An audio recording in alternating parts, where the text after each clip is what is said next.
Welcome to Revenge Report. Don't forget to hit that like button and subscribe for more. Let's dive in.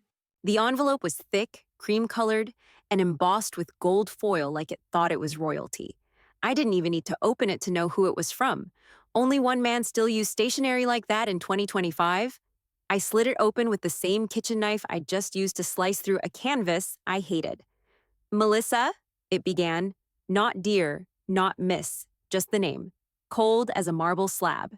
My name is Melissa Stratton. I'm 38 years old. I live in Ashland, Oregon. I paint full-time now, after nearly 15 years working with the FBI as a forensic artist. Bones and brushes. That's been my life. Quick note. Before we start, how's your day going and where are you joining from? The letter was an invitation. More like a decree, honestly. Judge Howard Stratton, the man who hadn't called me in 7 years, was receiving an honorary award from the National Art Society. Not because he painted, of course, because he funded a new gallery wing and made some high society friends who owed him favors. Typical, and I was cordially invited, no, expected, to give a brief artistic reflection in celebration of this momentous occasion. That's how they phrased it, a reflection. Like I was a mirror in his house. Tucked in the corner was a line that nearly made me laugh. As a sentimental gesture, we welcome you to share a personal piece and a few words. Sentimental. That's how he saw me. A prop. The entertainment. His daughter, the talented technician. Not an artist. Not a person with her own name or story. Just someone who colored inside the lines of other people's tragedies. He didn't ask if I was coming. He assumed. Just like always. I stared at the bottom of the page. His signature hadn't changed. Bold H, hard R, the way he always pressed too deep into the paper, like he needed to carve his authority into every word. I didn't call him, didn't write back. I just pulled the old sketch from my flat file, the one I hadn't touched in almost 20 years. I knew exactly what I was going to say, and more importantly, I knew exactly what I was going to show. The painting wasn't just sentimental, it was evidence. I rolled the canvas gently, slid it into a tube, and labeled it by hand. One word, just for me. Jane. Then I turned out the lights in my studio and went upstairs to pack. I stood behind the curtain, arms crossed tight over my dress like body armor. The fabric was navy blue, sleek, expensive looking. My friend Sophie picked it out to make me look polished but dangerous. I didn't feel like either. I just felt cold. The easel sat a few feet away, draped in black cloth. I tightened the corners with small binder clips, the kind I used to clamp skull reference sheets to drafting boards. Funny how habits stick. There was a low buzz outside the curtain, polite chatter, wine glasses, shoes tapping tile. Everyone in that crowd had money or power or both. No one back there had ever walked through CD6, Composite Division 6. That was the name on our door. Technically, we weren't supposed to call it that, but everyone did, even the brass. Officially, we were Supplemental Forensic Services Tier 6. But to the people in the Bureau who actually knew we were the forgotten files, we didn't solve cases, we cleaned up messes. They sent us what no one else wanted to admit existed. Skeletons with no paperwork, no case numbers, no autopsy reports. A lot of those bodies came from places no map showed. Remote military sites, desert vaults, basements in training facilities. The bodies weren't old. They were fresh when we got them, just stripped of identity. It was my job to build the face back up, from orbital socket to hairline, using nothing but bone and silence. Rudy used to say we were drawing ghosts. Most of those cases never left the room, never hit the system. You'd finish a face, send it up the chain, and that was it. No press release, no next of kin. Just a man in a gray suit showing up with a locked case, collecting the sketch, and walking out without a word. The silence was the worst part, not even denial. Just nothing. I didn't question it at first. I was 25, new to the Bureau, eager to prove I wasn't just some art school kid with a crime obsession. It wasn't until I saw the directives that things started clicking. The ones stamped OCA, Fed Judicial Approval Required. I didn't recognize the code at first. Then I saw the initials. H.S. Howard Stratton, my father. At the time, he was a senior federal judge with classified oversight powers, which meant he could lock down any investigation under the umbrella of national security. And he did. Over and over. I found his sign-off on at least 7 of our files. One of them had the phrase, media risk, suppress permanently. When I brought it up once, carefully, over Thanksgiving dinner, he poured more wine and said, "Your job is to draw what they give you, nothing more."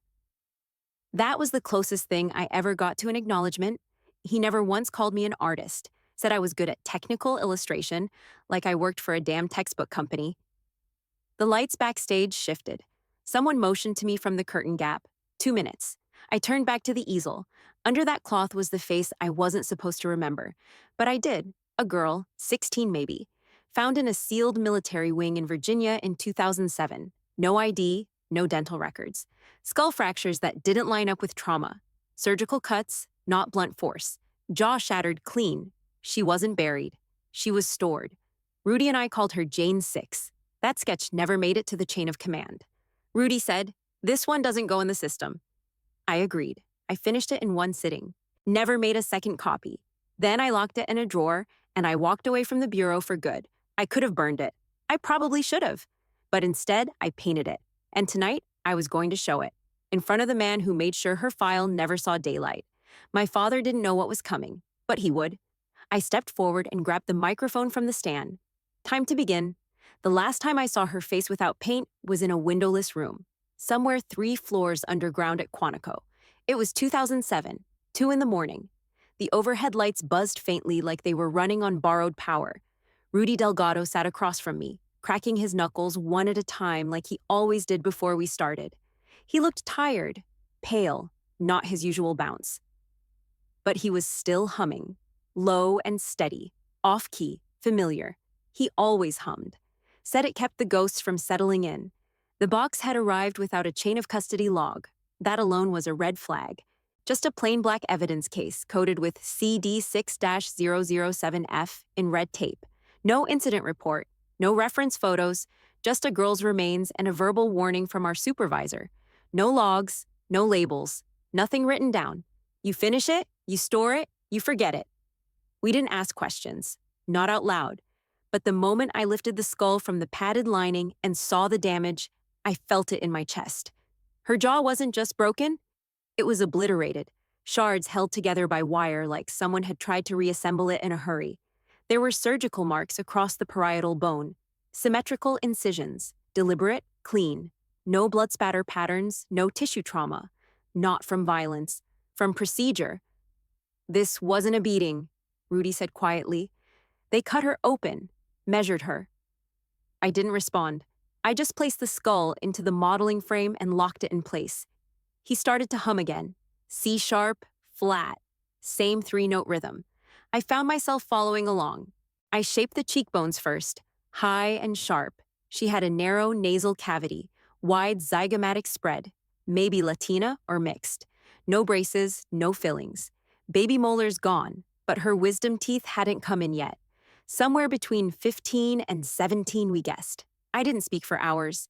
My pencil scraped the vellum, slowly building the outline. Soft chin, flat brow ridge, small scar indentation above the left orbital. Probably childhood trauma, healed long ago. Rudy watched from the other desk, scribbling notes we weren't allowed to keep. After a while, he stood and walked over with 2 mugs of instant coffee. He handed me one, then sat beside me. "She looks like someone who was never supposed to grow up," he said. That stuck with me. Still does. I finished the sketch just after dawn. No color, no labels, just a grayscale rendering of a girl who looked right through you. I didn't need to exaggerate her expression. The structure was enough. She wasn't angry, she wasn't sad. She was still, unnervingly still. We didn't name most of them. But this one, Rudy tapped the paper gently and said, "Jane 6. I didn't ask why, I just nodded. It felt right. We didn't send the sketch upstairs. We locked it in a side cabinet behind Rudy's desk, slid it into a file sleeve marked MISC. No barcode, no record. 3 days later, Rudy didn't come in. The office phone rang once. No voicemail. I waited. After 4 hours, I called our supervisor. "Delgado's been reassigned," she said. No details, just that. But his badge never got cleared out. His desk stayed the same for weeks. His mug, the blue one with a chipped handle, sat untouched. I knew what that meant. I went in late that night, dug the sketch from the drawer, and slid it into my portfolio. I didn't tell anyone, not even my supervisor. I resigned a month later. The official reason, burnout. But the truth? I couldn't forget Jane 6, and I wouldn't let her stay buried. The stage lights burned hotter than I expected. I stood off to the side, easel behind me, black cloth draped perfectly over the painting. No wind, no movement, just velvet silence and the clink of wine glasses dying down as the host cleared his throat. "Ladies and gentlemen," he began, voice syrupy and fake, "tonight we're honored to celebrate not just the art, but the legacy of service tied to it." A few heads turned my way already. Most didn't recognize me. That would change in about 2 minutes. "And now," he said, motioning toward center stage, "to introduce our next speaker, the Honorable Judge Howard Stratton." Cue polite applause, not wild, not warm, just enough to say they knew the name. My father walked up in a tailored charcoal suit, silver tie knotted too tight, face pulled into that classic courtroom smirk he always wore when delivering a verdict he knew would ruin someone. He took the mic with ease, as if he'd been born holding it. "I'm grateful to be here tonight," he said smoothly. "This award means a great deal, but before we continue with dinner, I'm told we'll be treated to something special." He turned, locking eyes with me for half a second. No warmth, no curiosity, just a flicker of control, checking to see if I still obeyed. He didn't wait for a response. "My daughter, Melissa," he said with a faint grin, "will share a painting with us. She's always had a thing for faces." The crowd chuckled lightly. Polite claps, I heard someone whisper. "Didn't she used to do those police sketches?" And another murmur. "Thought she lived in Oregon?" I walked out before the applause died. No projector, no intro slide, no speech. Just me, a mic stand, and the covered painting. I didn't say a word. I gripped the cloth, took one breath, and yanked it off. For a second, it was dead quiet. You could hear the kitchen doors swinging in the back. Then the first shift, a head tilt in the front row. 2 women leaned together and whispered. A man at the edge of the aisle squinted and leaned forward like he couldn't quite place what he was seeing. The face on the canvas wasn't gruesome. It wasn't abstract. It was clean, clinical, unmistakable. The cheekbones, the eye shape, the scar above the orbital. Her expression still, her stare direct. She stared at them the same way she stared at us in 2007, like she knew she was never supposed to be seen again. Then it hit. A man in the back, bald, tall, in a black bureau-cut suit, stood up hard enough to knock his chair back. "Stop!" The word cracked like gunfire. Every head turned. A waiter dropped a fork. The man walked straight down the aisle toward the stage, not fast, but with the weight of someone used to people moving out of his way. "Deputy Director Abramson," someone whispered. He reached the edge of the stage. He didn't look at me. He looked at my father. "That's classified evidence from Composite Division 6. Nobody breathed. Judge Stratton didn't flinch. He just raised one eyebrow, like he hadn't heard correctly. I stepped to the mic. "She didn't have a name," I said. My voice was calm, steady. "Her file never made it past the sub-basement, but I remember her." Abramson turned to me now. "You're not cleared to show that." I looked straight into his face. I was cleared enough to draw it and bury it, like I was told. He didn't answer. I turned back to the audience. Her name was never released. Her case was never opened. But I saw her face every day. She was someone's daughter. She deserved more than a closed file. The room stayed frozen. No clapping, no outrage, just silence swallowing itself. My father didn't step forward, didn't take the mic, didn't even acknowledge what he was seeing. He just sat down slowly at his table, crossed his legs, and stared at the glass of wine in front of him. The same way he used to stare at courtroom exhibits he'd already decided didn't matter. I stepped off stage. The cloth stayed off. The night before, I'd driven out past Arlington, before the highways thinned and the GPS gave up. There was a small cemetery just outside a town called Accokeek, tucked behind a rusted fence and a shuttered post office. No sign, just rows of flat plaques half buried under leaves. I parked under the only working streetlight and walked with the sketchbook clutched to my chest. Rudy's spot was right where I remembered. 4th row from the back, under a crooked maple. The plaque was dull bronze, no dates, no quote. Just R. Delgado, FBI, CD6. That was it. No cause, no service details. Just initials and a department that technically didn't exist. I crouched down in the dirt and sat cross-legged like I was back in art school again, waiting for a model who wouldn't show. The air was thick, sticky, bugs swarmed. I didn't move. Then I opened the sketchbook. Every page was a face. Not one of them had a name. Just notes in the corners. 35F, Southeast Border, Post Burn, or Juvenile Freezer Case, Kentucky. All of them ghosts. All of them real. I flipped slowly. 23 pages, then 24. There she was. Jane 6, still haunting, still silent, still staring through me. I pulled a pencil from behind my ear and traced along the faded line of her cheek. Then the eye socket, then the scar. The graphite didn't fix anything. It just made it more permanent, like sealing something I couldn't take back. I whispered without thinking. I'm sorry. To the sketch, to Rudy, to every one of them. For being quiet. For waiting this long. Leaves crunched nearby. I didn't look up at first. Thought it was a deer. But the footsteps were measured, purposeful. When I turned, there was a man standing a few yards away. Mid-60s, maybe. Gray beard, buzzed hair. Dressed like a groundskeeper, but the boots were too clean. He didn't speak. He just nodded once, eyes locking with mine. Then I saw it. His left hand was hanging loose by his side, palm facing inward. Just enough for the moonlight to catch the ink. A faded tattoo right on the inside of the wrist. CD6? No unit had tattoos, not officially. But some of the guys, the lifers, they inked it anyway. Quiet rebellion. Quiet solidarity. He didn't wave. He didn't gesture. Just looked at the sketchbook in my lap, then back to me. And that look said everything. I remember too. Then he kept walking. Slow. Like it was just another visit. Just another night. I didn't call after him. I closed the sketchbook, kissed the tips of my fingers, and pressed them against Rudy's plaque. Then I stood up, wiped the dirt from my palms, and left the same way I came, through silence. I barely slept after the gala. I'd left the museum without speaking to anyone, went straight to the hotel, locked the door, and sat on the floor until the sun started leaking through the curtains. Around 8, a knock came, not the kind from housekeeping. This was measured, precise. I opened the door to find a woman in a black suit, badge already out. No smile. She looked like the kind of person who didn't need to announce where she was from. Melissa Stratton? I nodded. She held out a sealed envelope. Office of Inspector General. You're to report at 1000 hours. That was it. She turned and walked away before I could ask a single question. Inside the envelope, a summons. No room for confusion. I was expected at a classified inquiry. Federal building, sublevel 3, bring no electronics. I arrived at 9:57. Security was tighter than anything I'd seen since Quantico. They scanned my ID twice, logged my thumbprint, then escorted me down a sterile hallway into a room colder than the morgue used to be. Steel chairs, concrete walls, no windows.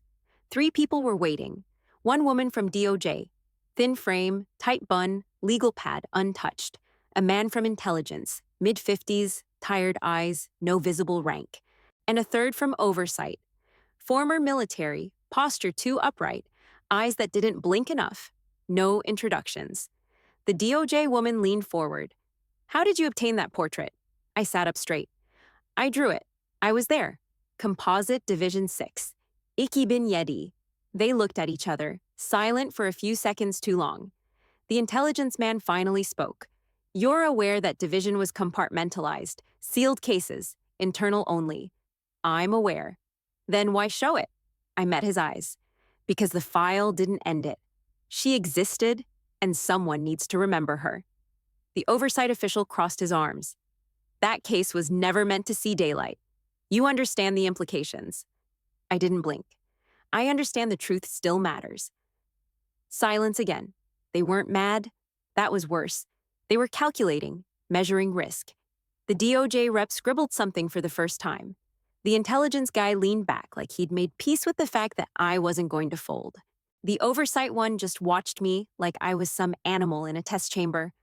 The woman closed her notepad. Your file shows no disciplinary actions. You left voluntarily. No copies of the sketch were distributed. Only the painting, I said. No digital record. No scans. The man from intelligence nodded slowly, then stood. This conversation didn't happen, he said, but the system will respond. We don't erase breaches. We manage them. They stood up together. That was the cue. I stayed seated. So that's it? No follow-up? The DOJ woman paused at the door. You've stirred something we worked hard to bury. You won't be charged, but you will be remembered. I stood. Good.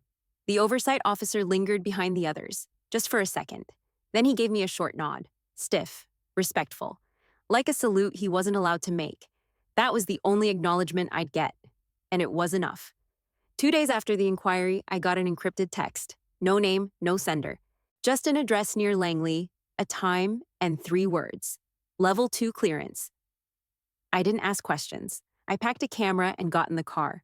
The building looked like a water treatment facility. Windowless, squat concrete walls stained with rust streaks. But inside, it was cold and spotless. Nothing but white tile, metal shelves, and rows of black cases labeled in code. An older man in a plain blue uniform met me at the desk. No badge, no small talk. Just scanned my ID, checked a clipboard, and said, "You've got 30 minutes. No flash, no backup, no removal." He walked me down a long corridor. We stopped at a steel door with a magnetic lock. Section 12, row 6, you'll know what you're looking for. He left without another word. The room was silent, no hums, no fans. Just air too still, and lights too bright. I moved slowly, eyes scanning labels on the shelves, encrypted ID strings, internal codes, most ending in UNR, unresolved. At the end of row 6, I found it. A gray binder. No logo, no barcode. Just stamped across the spine. CD6, internal anomalous. Stratton, M/007F. I pulled it out and opened it on the center table. First page, my name. Clearance revoked in 2008. Reason, non-compliant resignation. Subject retained classified artistic material. Second page, Rudy Delgado. Status, removed from assignment. No further detail. Third page, skull reconstruction report for subject 007F, Jane 6. There was my original sketch. Black and white, scanned without permission. Below it, a note. Subject facial structure matches none in National Missing Persons Database. DNA not on file. Possible undocumented origin. Age range, 15 to 17. Next page had a red stamped seal. Observation terminated. No next of kin. Pursuit authorized. Then came the final page. Authorization request, CD6, asset termination. Case 007F, filed by Stratton, H position, Federal Judicial Oversight. Reason, non-critical subject. Erasure preferable to investigation. No strategic threat posed. Public exposure risk negligible if contained. Below that, clipped to the bottom, was a yellow memo with no header, no date. Handwritten. Psychological impact on CD6 staff significant. Recommend division disbandment and full asset wipe. HS, same signature, same bold H. My father's handwriting hadn't changed since I was a kid. I didn't blink, didn't cry, didn't touch the paper with anything but my eyes. I pulled out the small camera, turned off the shutter click, and took one photo of each page. No flash, no retakes. Then I slid the binder back exactly where I found it. On the way out, no one stopped me. No one asked what I saw. Outside, the rain had started. Light at first, then harder. It soaked through my coat in minutes, but I didn't run. I let it hit me, let it wash over everything he'd tried to bury. Then I opened the car door, tossed the camera onto the seat, and drove. I was back home in Ashland when the letter showed up. No return address, just my name written in a slow, careful hand across the envelope like the writer wasn't used to mailing things anymore. Inside was one page, lined paper, black ink. The handwriting leaned left, old-fashioned, deliberate. Melissa, I saw the painting. I didn't know what I was looking at, not at first, but then I saw the eyes. I recognized the lines.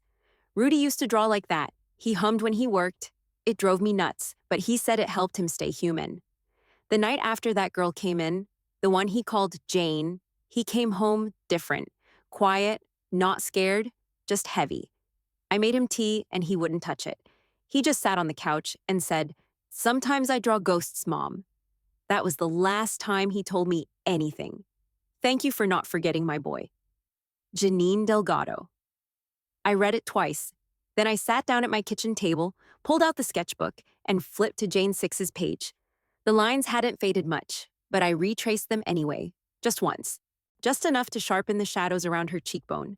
The graphite smeared a little near her left eye, right where Rudy had smudged it years ago with the side of his hand.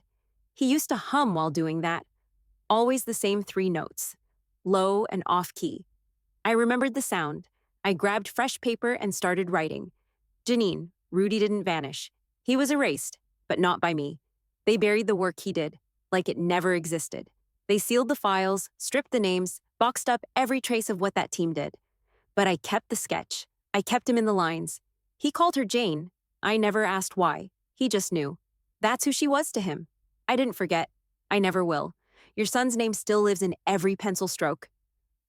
Melissa, I included a photocopy of the sketch. Not the painting, not the cleaned-up digital render, just the raw pencil work from that night in '07. You could still see Rudy's fingerprints along the edge of the page. I folded everything tight and sealed it with tape. No return address on this one either. Just her name and the same P.O. box from the postmark. When I dropped it in the mailbox, I stood there for a minute, hand resting on the metal flap. Not everything gets justice. Some names don't make it into files. Some faces get left in drawers. But this one, Rudy's, was back in motion now. And I wasn't done yet. The classroom was small, windowless, and quiet. The kind of room where secrets stayed put. Just a whiteboard, a stack of reference skulls on the back counter, and 12 desks arranged in a U-shape like we were planning a war instead of a lesson. In a way, we were. The visual testimony program had been built fast and quiet. Some deputy assistant somewhere at the DOJ probably approved the funding without reading the full memo. It didn't matter. We had clearance, we had a room, and I had a job again. Not as an agent, not even as an artist, but as something in between. I didn't teach them how to draw. Most of them already knew. College sketch artists, courtroom illustrators, even a few ex-cops who used to do composites the old way. That wasn't the problem. I was there to teach them how to see. Grief lived in the tilt of a chin. Silence settled in the corners of a mouth. You could tell 100 truths from the way someone's eyebrows refused to relax. That was the first thing I told them. Forget style, forget technique. You're not making portraits. You're pulling people back from nothing. Day 4, we started with the silent cases, ones with no open file, no family contact, no media coverage. We weren't solving them. That wasn't our job. We were documenting them, preserving their presence. Why do it if no one's going to see it? One student asked. I didn't sugarcoat it. Because the people who buried them are still watching, and I'd rather they see us drawing than see us vanish. The students didn't ask many questions after that. They just worked. There was one cadet, though, early 20s, sharp jawline, way too serious for his age. He reminded me of Rudy, hummed sometimes when he erased. He waited until everyone else had cleared out one afternoon and came up to me while I was locking the supply cabinet. Can I ask you something? I nodded. That painting, he said. The one you showed at the gala. I froze just long enough to notice it. His eyes weren't curious. They were cautious. He already knew the answer. He looked down at his sketch pad, then back at me. Was the girl real? I closed the cabinet and turned to face him fully. She was real enough to be forgotten. He didn't speak, just gave a small nod and walked out. Didn't need to say anything else. Later that night, I sat alone at the instructor's desk flipping through the first batch of composite sheets. Most were rough, but a few had promise, lines that showed restraint, shadows placed where memory goes stiff. One had eyes that actually looked like they used to belong to someone. They weren't just sketching anymore, they were testifying. And for the first time in years, I felt like something we'd lost was finally being honored. Not with trials, not with news headlines, but with pencil and paper. And silence. The museum was quiet when I walked in. No docents, no chatter, just the low hum of lights and the echo of my boots on polished floors. I didn't tell anyone I was coming, didn't need to. The door guard barely glanced at me, probably thinking I was staff. The exhibit hall looked the same, except it wasn't. The pedestal at the far end, under the soft spotlight, now stood empty. No canvas, no plaque, no trace that Jane 6 had ever been there. I walked straight to it. There wasn't even dust where the painting used to hang. They'd wiped it clean, sanitized the silence. I knelt beside the pedestal, pulled a small sketch from my coat pocket, and unrolled a strip of painter's tape. It was a quick drawing. Pencil, no shading. A girl with a gentle smile, hair tucked behind her ears. Not the haunting stare from before. This one looked alive. Beneath her chin, in plain block letters, Unforgotten. I pressed it to the base of the pedestal, smoothed the corners flat.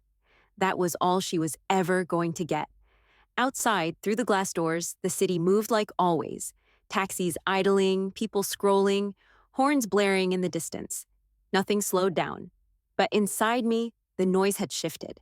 The pressure that had followed me for almost 20 years, the guilt, the silence, the unfinished business, it had cracked, just enough to breathe. Footsteps came up behind me. I didn't turn. A man in a gray suit passed slowly on my right, maybe in his 60s, briefcase in hand. He stopped for half a second, placed his palm flat over his chest, and gave a small nod. Then he kept walking. No words, no explanation. I stood, looked once more at the sketch, and walked toward the exit without looking back. No applause, no closure. But the truth, her truth, had been seen.